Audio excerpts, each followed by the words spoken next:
Hey guys, it's nerdnic, and today we're testing the NTM 3536 1800 kV motor. I'm going to be running this on a 6 cell battery with a 52562 prop. With this setup, we're going to be able to monitor the battery's real-time cell voltage, amps, watts, RPMs, and temperature.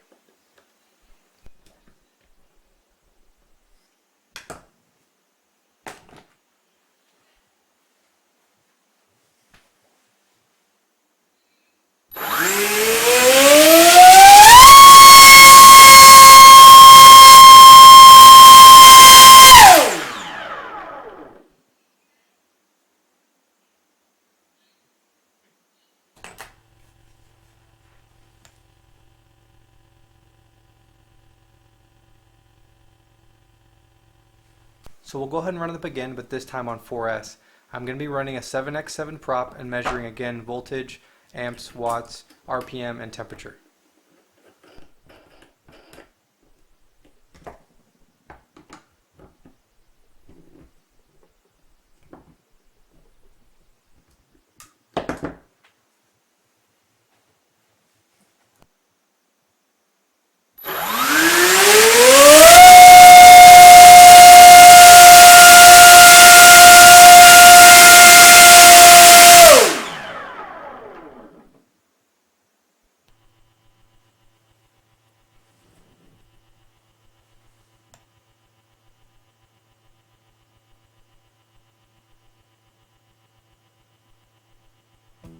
So looking at the numbers, I'm actually really impressed with how well this motor performed, given its size and cost, especially on the 6S setup.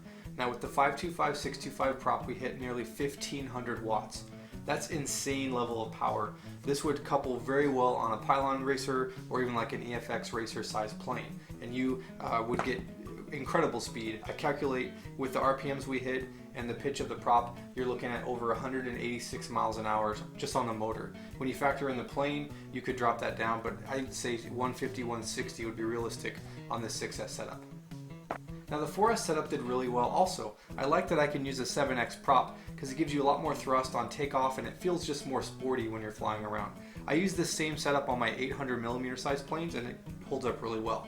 Now with this test we hit over 1200 watts, and I usually run with a 2200 4-cell, and this fits nicely in like the 800 size plane. Pitch speed, it puts us at about 140 with the RPMs we hit. Realistically though, in your plane, I usually hit about 125. So still nothing, not too shabby, performs really well. Now one thing to note is that I'm trying to test something very specific with these setups.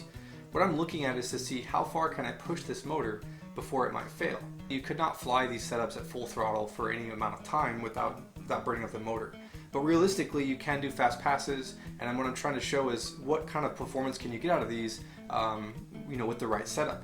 Now I run this exact motor on some of my planes, and I've gotten 50 plus flights pulling these kind of numbers, so I know that it will last if you fly it properly. Now something that was brought up in my last video was safety concerns. The way I have this bench test set up, it's not very safe to be in the room while I'm throttling up. If the prop were to break, especially if I'm trying some new prop or a new performance setup, it could actually hurt you because the way the propeller is spinning relative to your body. So just to call that out, I actually do not stand in the room when I'm doing my test. I walk out and I go around the corner just to make sure there's no failure. So if you're going to set something like this up, please take the correct precautions. Do not stand in the room. Do not be close to the prop when it's spinning at high speeds. So thanks so much for watching. Hope you learned something. If you do try one of these setups in your planes, let me know. I'd love to check it out.